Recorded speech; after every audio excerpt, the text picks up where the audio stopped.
Rain hammered the pavement like bullets. Marcus Reid clutched his portfolio tighter, the cardboard softening under the downpour.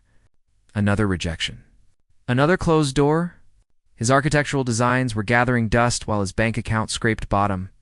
The city lights blurred through the storm as he stumbled forward, exhausted, bone-deep tired, the kind that made your soul ache. Then came the screech of tires. Black metal. Blinding headlights. The smell of burnt rubber. Marcus hit the ground hard, his portfolio exploding across the wet street. Sketches scattered like broken dreams. His shoulder throbbed where it struck the asphalt. The driver's door opened. Expensive heels clicked toward him. "Are you completely insane?" Her voice cut through the rain. Cold, sharp, furious. Marcus looked up and forgot how to breathe. She stood over him like a dark angel. Black coat that probably cost more than his rent. Hair slicked back, revealing a face that belonged on magazine covers.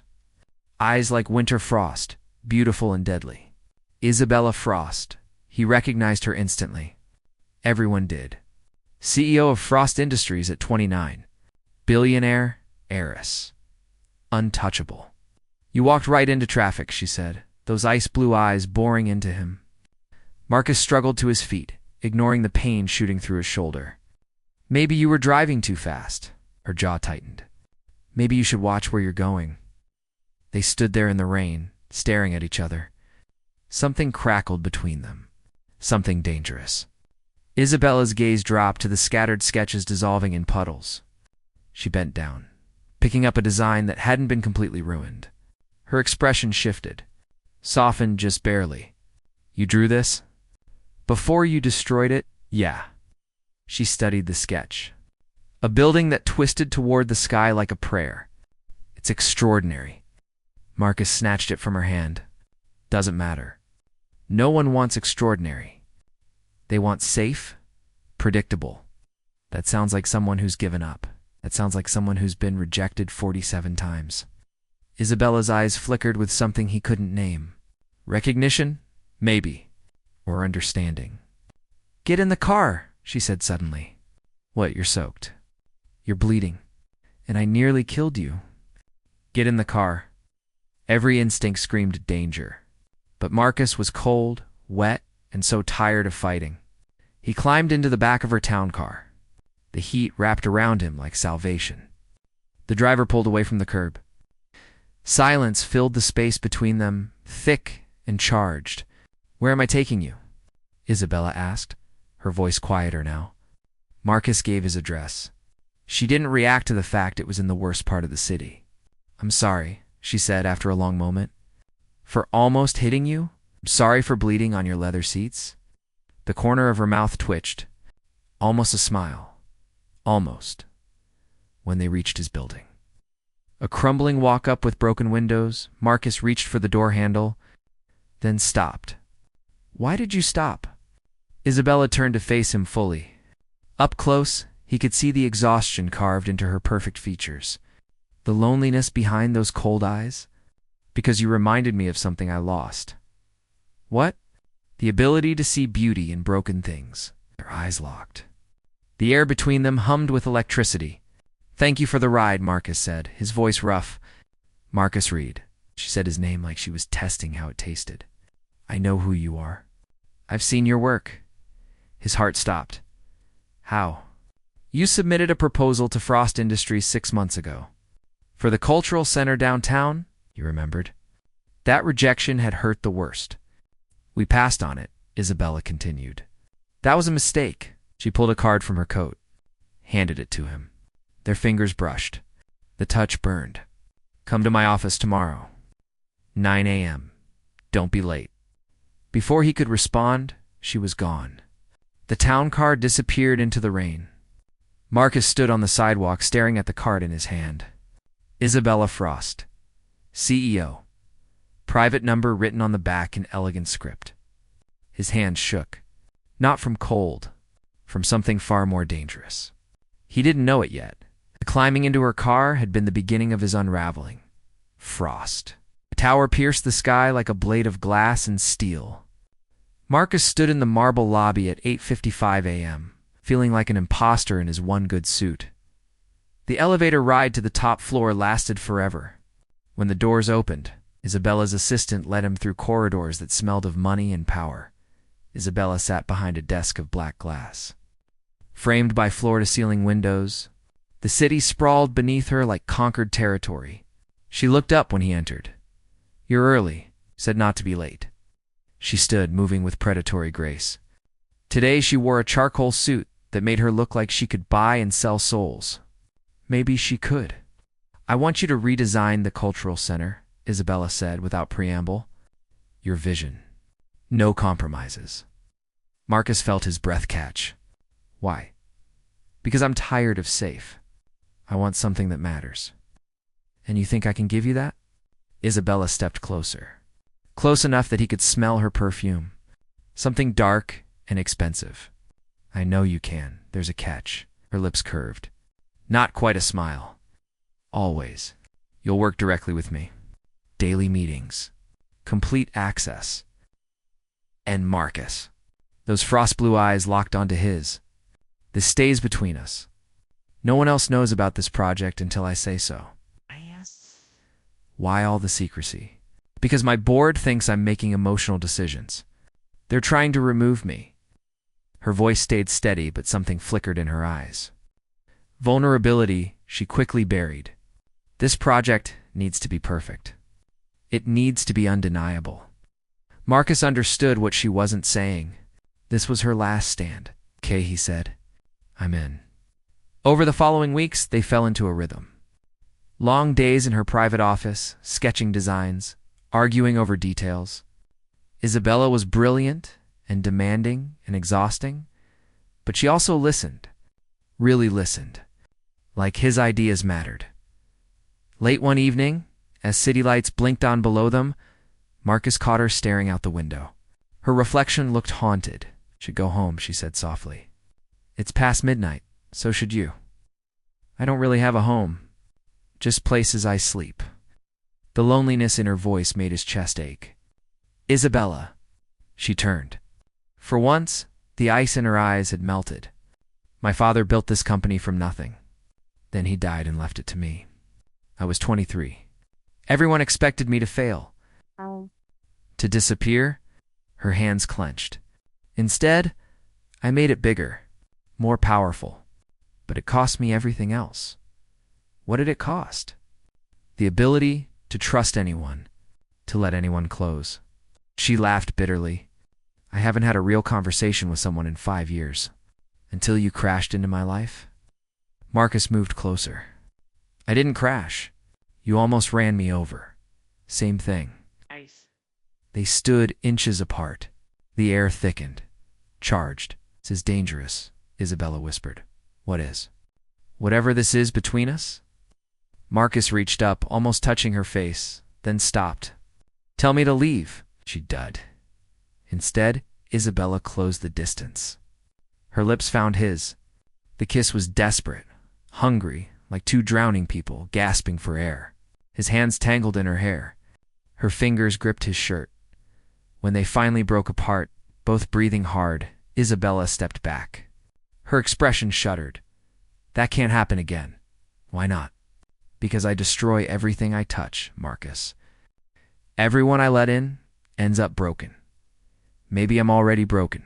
Then I'll make it worse." She turned away, her shoulders rigid. "Go home." Marcus left. But as the elevator descended, he knew something fundamental had shifted. 3 days later, his best friend Cole showed up at his apartment with beer and concern. "Man, you look like hell," Cole said. Dropping onto the worn couch. "I'm fine. You're sleeping with the Ice Queen, aren't you?" Marcus's head snapped up. "What? No. We kissed once." "That's it." Cole gave him a long look.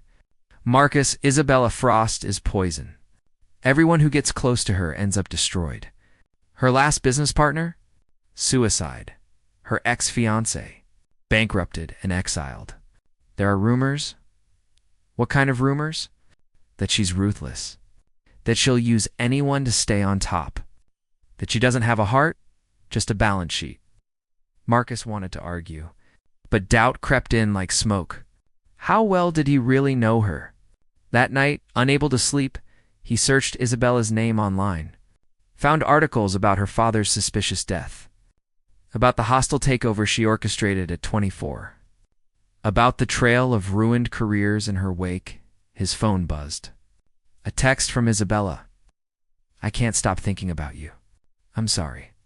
Marcus stared at the message, then at the articles painting her as a monster.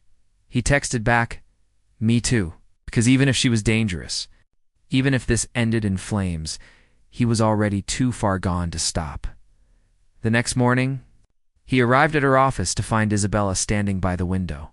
When she turned, her eyes were red. "There's something you need to know about me," she said. "Something that will make you leave. Try me." Isabella took a shaking breath. "My father didn't just die. He was murdered. And I'm the one who found his killer." Marcus froze. "What?" "It was my half-brother, David. He wanted the company. So he poisoned our father slowly over months, made it look like cancer." Her voice cracked. "I had proof. I went to the police. David went to prison, Isabella. He gets out next month. And he's sworn to destroy everything I've built, everyone I care about." She looked at Marcus with raw fear. "That's why I can't let you close. Because he'll come for you too." Before Marcus could respond, her office door burst open. A man stood there. Expensive suit. Cold smile. Eyes like a shark. "Hello, sister," David Frost said. "Surprised to see me early?" Isabella's face went white. "How did you get out?" "Good behavior. And excellent lawyers." His gaze slid to Marcus. "And who's this? Your latest pet project?" Marcus stepped forward. "Get out." David laughed. "Oh, this one has teeth. Isabella, you really should be more careful about who you let into your bed. They have a tendency to end up dead." The threat hung in the air like a blade. Isabella's hands clenched into fists. "Marcus, leave. Now." But Marcus couldn't move. Couldn't breathe, because David's smile promised violence, and Isabella's eyes promised heartbreak. He was trapped between them. Security dragged David from Isabella's office, but his laughter echoed long after he was gone. Marcus watched Isabella collapse into her chair, all that iron control finally cracking. "I need you to stay away from me," she whispered. "Please, no." "Marcus, you don't understand what he's capable of. Then tell me. Stop pushing me away and tell me the truth." Isabella looked up, tears streaming down her face. Real, raw emotion she'd kept locked away. "He killed my father because I was the favorite, because I got the company. And now he'll kill anyone I love just to watch me suffer. I just disappear. Pretend this never happened?" "Yes," her voice broke. "That's exactly what you do." Marcus grabbed her hand. "I'm not leaving you alone with him. You don't have a choice." But he did, and he made it. For the next 2 weeks, Marcus stayed close. He hired a private investigator with money he didn't have. He dug into David's past, his associates, his plans. He found patterns, connections to organized crime, proof that David was planning something bigger than revenge. He was planning a hostile takeover. He had board members in his pocket, investors ready to pull their money.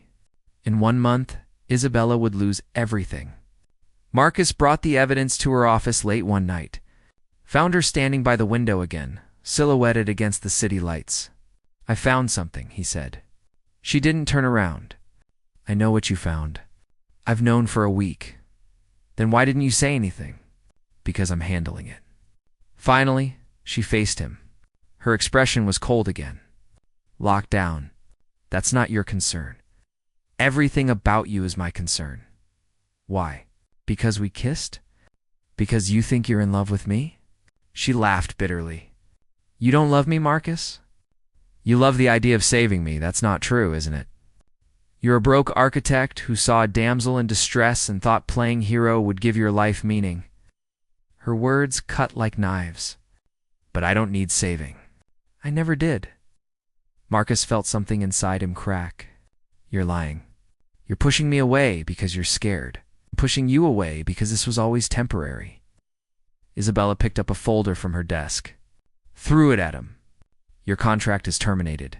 The cultural center is canceled. You're done here. He caught the folder, opened it, saw the termination papers already signed. Isabella, leave Marcus, and don't come back. You should have fought harder. Should have seen through the act. But the rejection, the dismissal, it hit every wound he carried. Every time someone told him he wasn't good enough, so he left. Cole found him 3 days later, drunk in his apartment, surrounded by crumpled sketches. She fired you? She used me. Marcus's words slurred. The whole thing was just a game to her. I was just entertainment. I tried to warn you. You're right. About all of it. Cole sat down beside him. Look, man. I know someone who might be interested in your work. David Frost.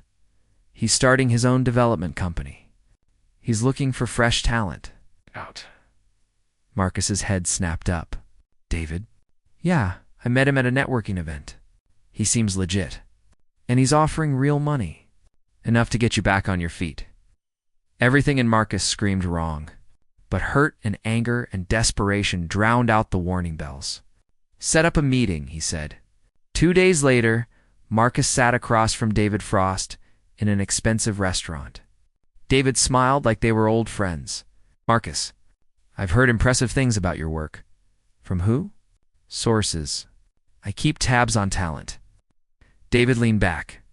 My sister has a gift for finding brilliant people, and then destroying them. She didn't destroy me, didn't she? You look destroyed to me. Marcus said nothing. I want to offer you a position. Head architect on a new project?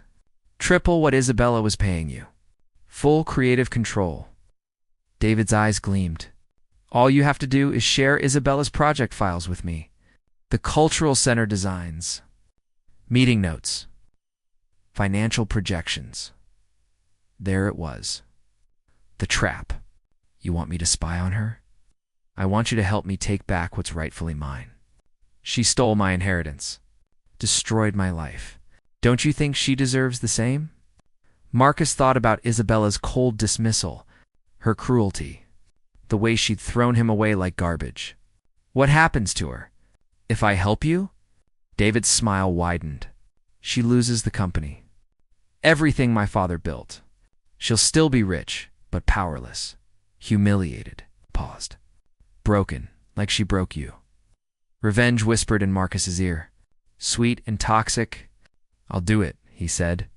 They shook hands, and Marcus felt his soul crack a little more. Over the next week, Marcus delivered everything. Files, passwords, internal communications. He watched David's plan come together. Watched the walls close in on Isabella, and told himself he didn't care. But on the night before David's takeover was set to go public, Marcus received an envelope at his door. No return address. Inside was a single piece of paper. Security footage? Timestamped the day Isabella fired him. The footage showed Isabella alone in her office after Marcus left.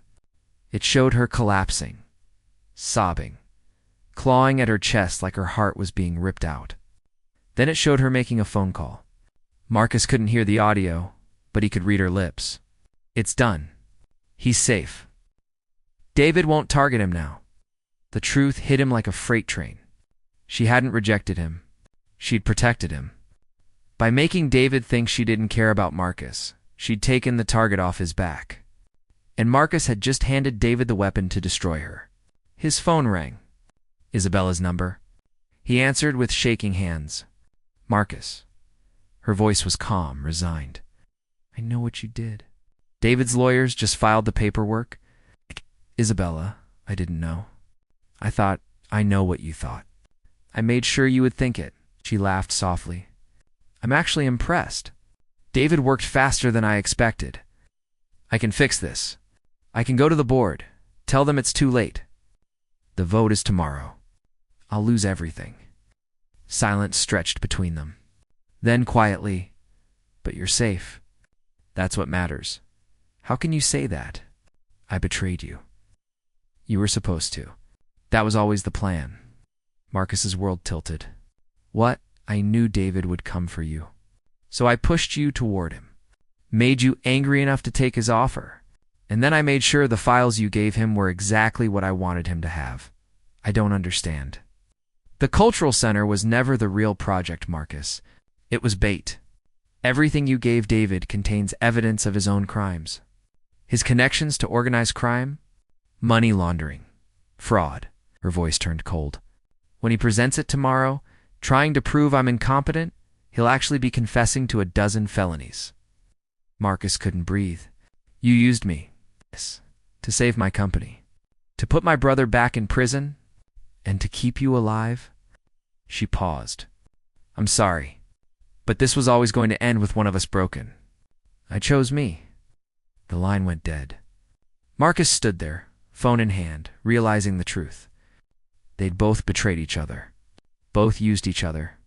Both destroyed whatever fragile thing had been growing between them. And tomorrow, only one of them would survive the wreckage. Marcus didn't sleep. At 4 a.m., he was still staring at the security footage, watching Isabella break down after pushing him away. Watching her make that call to protect him, she'd manipulated him, used him as a weapon. But she'd also saved his life. By 6 a.m., he'd made his decision. The board meeting was at 9. David would present the stolen files, thinking he was exposing Isabella's incompetence. Instead, he'd be walking into a trap that would send him back to prison. But Marcus had spent the last 3 hours reviewing everything he'd given David, and he'd found something Isabella missed, hidden in the financial projections. Was a paper trail, one that connected back to her father's death. Evidence that Isabella had known her father was being poisoned weeks before he died, that she'd waited, let it happen. Because a dead father meant she inherited everything. David would find it. And when he did, Isabella wouldn't just lose the company. She'd go to prison too. Marcus grabbed his phone. Call the one person he'd sworn never to speak to again. Marcus? Isabella's voice was exhausted, like she hadn't slept either. If you're calling to apologize, shut up and listen. There's evidence in the files. Evidence David can use against you. About your father's death. Silence. Then, I know. You know? I've always known it was there. I couldn't erase it without raising red flags. So you're just going to let him destroy you? Better me than you, her voice cracked. This was always how it had to end, Marcus. I made peace with it. Well, I didn't. He hung up, grabbed his jacket, started running. The boardroom was a cathedral of glass and steel. Marcus burst through the doors at 8:50, security trying to stop him. The board members looked up startled. David stood at the head of the table, laptop open, smiling like a predator. Isabella sat across from him, perfectly composed. But when she saw Marcus, something flickered in her eyes. Fear. Marcus, she said softly. Don't. I'm afraid Mr. Reid is no longer employed here, David said smoothly. Security? Remove him. Wait. Marcus pulled a flash drive from his pocket. I have something the board needs to see. Before David starts his presentation, the board chairman, an older man named Heiress, held up his hand. Let him speak.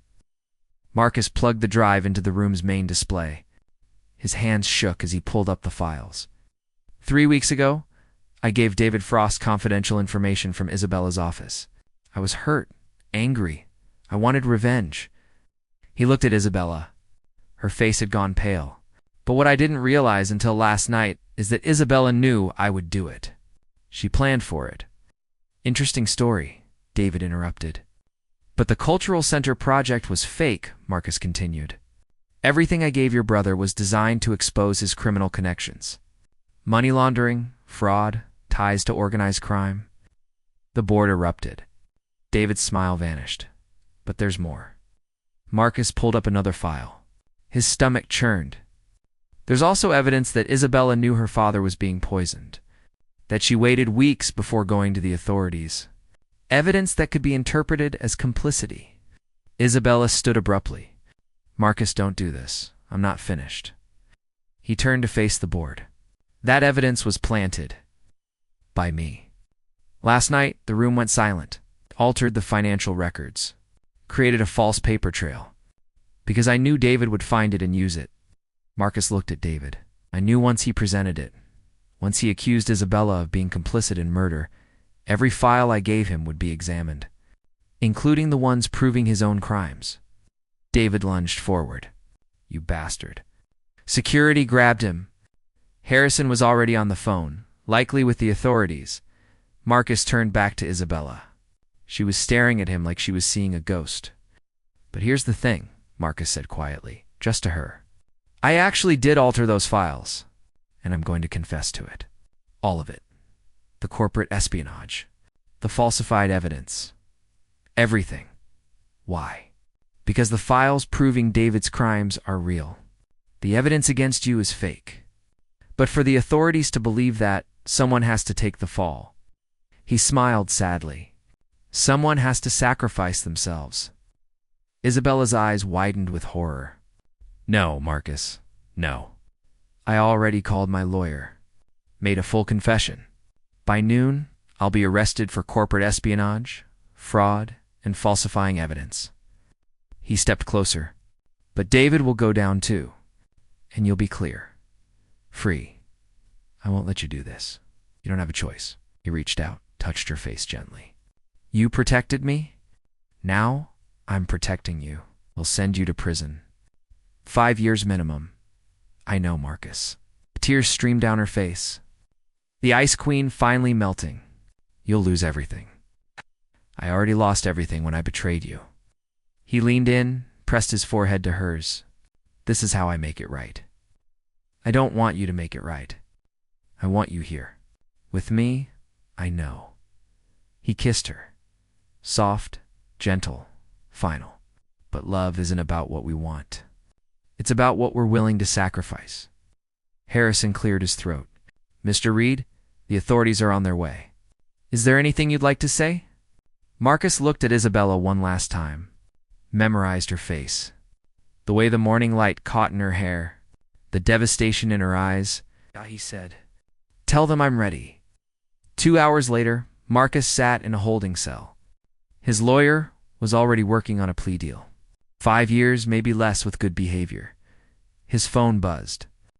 One final message from Isabella before they took it away. It gave me something I thought I'd lost forever. The ability to trust, to love, to believe in something beyond survival. I'll spend the rest of my life trying to deserve that gift. Wait for me, Marcus. Please, just wait. He pressed the phone to his chest, closed his eyes, and waited for whatever came next. 3 years, 4 months, and 17 days. That's how long Marcus served before his release. Good behavior, overcrowding, a justice system that moved in mysterious ways. He walked out of the prison gates with nothing but the clothes on his back and a single name on his lips. Isabella. She'd visited every month. Sat across from him in the gray visiting room and talked about everything and nothing. About how she'd rebuilt the company stronger than before. About how David was serving 20 years. About how the cultural center was being built after all. About how she waited, but 3 months ago, the visit stopped. No explanation. No final goodbye. Just silence. Marcus took the bus to the city. Walked the familiar streets that looked different now. Cleaner, shinier. Like the whole world had moved on without him. Frost Tower still pierced the sky. He stood in the lobby, feeling like a stranger. I'm here to see Isabella Frost, he told the receptionist. She looked at him with pity. Ms. Frost no longer works here. His heart stopped. What? She stepped down as CEO 6 months ago. I don't know where she is now. Marcus stumbled out onto the street. Pulled out the ancient phone he'd bought with his release money. Called the number he'd memorized.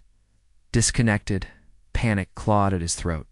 He called Cole, his old friend, who'd stayed loyal through everything. Marcus. Man, you're out. I didn't know. Where's Isabella? Silence. Then, you don't know? No. What? She got sick. Some kind of autoimmune thing. Stress-related. She sold most of her shares, set up a foundation, and disappeared. Cole's voice softened. Last I heard, she was at some private facility upstate. But Marcus, I don't have an address. Marcus ran. Back to his old apartment, which somehow still had his stuff in storage, found his old laptop. Hacked into every database he could think of. Used skills he'd learned in prison from a white-collar inmate. Finally, at 2 a.m. he found her, a private facility in the mountains. 4 hours north, exclusive, expensive, the kind of place where billionaires went to die quietly. He stole a car. Didn't care anymore. What were they going to do? Send him back to prison? Dawn was breaking when he reached the facility. A nurse tried to stop him at the front desk. "I'm sorry, but visiting hours, where is she?" The nurse looked at his desperate face and something softened. "Room 34. But she's sleeping," and Marcus was already running. He found her room. Pushed the door open quietly. Isabella lay in the hospital bed, thinner than he remembered, pale. IV lines snaked from her arms, but her eyes were open, and when she saw him, they filled with tears. "Marcus," she whispered. He crossed the room in 3 steps, fell to his knees beside her bed, grabbed her hand. "Why didn't you tell me?" "Because you'd already sacrificed enough. I couldn't let you waste the rest of your life waiting for someone who might not make it. That's not your choice to make." "Yes, it is." She smiled weakly. "I protected you. One last time. Stop protecting me. Stop pushing me away." His voice broke. "I love you. I've loved you since that night in the rain when you saw beauty in broken things. Let me love you. I'm dying, Marcus. I don't care. You should." "Well, I don't." He climbed onto the bed beside her, wrapped his arms around her carefully. "I spent 3 years in a cell thinking about all the time we wasted, all the things we didn't say. I'm not wasting another second." Isabella pressed her face into his chest, sobbed, really sobbed. All the fear and pain and loneliness finally breaking free. "I'm so scared," she whispered. "I know.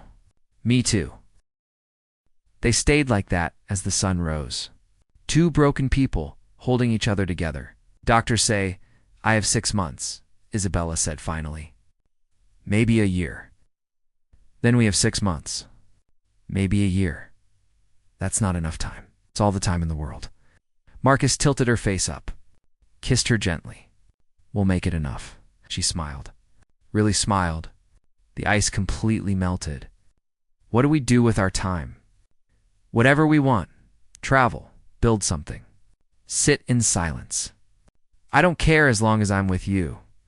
"The cultural center is finished," Isabella said. "They dedicated it yesterday. To us. To this whole messy, broken story. I want to see it. Then let's go. Today. Right now, Isabella. You can barely stand. Then you'll hold me up." She struggled to sit, determination blazing in her eyes. "I didn't spend 3 years fighting to die in this bed without seeing what we created." Marcus helped her dress, signed her out against medical advice, drove her to the city as the morning light turned everything gold. The cultural center rose from the downtown area like a prayer in glass and steel. Their design, their dream. Made real, they stood in front of it, Isabella leaning against Marcus, his arm around her waist. A plaque by the entrance read, "The Reid Frost Cultural Center." Built on the belief that beauty can rise from brokenness, that love can survive betrayal, that sacrifice is never wasted. Isabella reached up, touched Marcus's face. "We did it. Yeah, we did. I'm sorry. For everything. For using you. For pushing you away. For stop." Kissed her. "I'm sorry too. For betraying you. For not trusting you. For being too broken to see what you were trying to do. We're a mess. The best kind of mess." They stood there as the city woke up around them. 2 people who'd destroyed and saved each other in equal measure. Who'd learned that love wasn't about perfection or redemption. It was about choosing each other, again and again. Even when the choice was hard. Especially when the choice was hard. 6 months later, Marcus sat beside Isabella's bed at home. Not a hospital. She'd refused to die anywhere but in their apartment, the one they'd bought together. The one filled with sketches and laughter and stolen time. Her breathing was shallow now, fading. "Marcus," she whispered. "I'm here. I'm right here. Thank you. For waiting. For staying. For loving me even when I didn't deserve it. You always deserved it." From the very first moment, she smiled.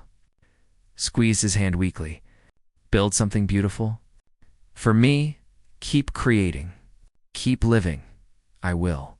Promise. Promise." Isabella took one more breath. Let it out slowly. And then she was still. Marcus held her as the morning light streamed through the windows. Held her until the paramedics gently pulled him away. Held onto the memory of her smile, her strength, her love. At her funeral, hundreds came. People she'd helped. Lives she'd changed. A legacy bigger than any building. Marcus stood at the podium looking out at the crowd. "Isabella taught me that we're all broken," he said. "But broken things can still be beautiful. Can still create. Can still love." He paused, tears streaming down his face. "She was the most broken, most beautiful person I ever knew. And loving her made me whole." Years later, Marcus still worked. Still built. The Reid Frost Foundation funded dozens of projects. Cultural centers. Art programs. Scholarships for struggling artists. He never remarried. Never wanted to, because some loves don't end when someone dies. They just transform. Become something permanent. Something that lives in every line you draw, every building you raise, every broken person you help put back together. On the anniversary of their first meeting, Marcus stood in the rain outside the cultural center. Let it soak him to the bone. Just like that first night, and for just a moment, he could have sworn he felt her hand in his. Heard her voice in the wind. "Thank you for not giving up on me," he smiled through his tears. "Never, because that's what love was. What it had always been? A choice. A sacrifice. A promise to hold on, even when the world tried to tear you apart." Marcus looked up at the building they'd created together. Their legacy. Their love made physical. And he whispered into the rain, "Wait for me, Isabella. Wherever you are. Just wait. I'll find you again." The rain fell harder. The city moved on. But somewhere in the space between heartbeats, between raindrops, between this world and whatever came next, two broken souls waited to be made whole again. Together. Always together. The end.